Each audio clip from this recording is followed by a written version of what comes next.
JB న్యూస్కి స్వాగతం. నేను మీ సూర్యనారాయణ బాబు.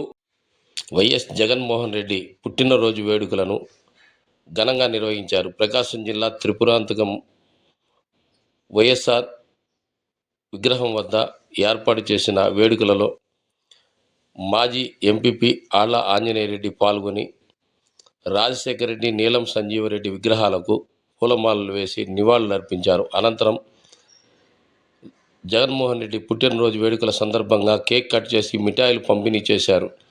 ఈ కార్యక్రమంలో సర్పంచ్ పొన్నా వెంకటలక్ష్మి, ఉప సర్పంచ్ ఆళ్ల కృష్ణారెడ్డి, ఎంపీటీసీ సుబ్బారావు, ఇతర ప్రముఖులు పాల్గొన్నారు. జేబీ న్యూస్ని సబ్స్క్రైబ్ చేయండి, షేర్ చేయండి, లైక్ చేయండి. ఎప్పటికప్పుడు సమాచారం కోసం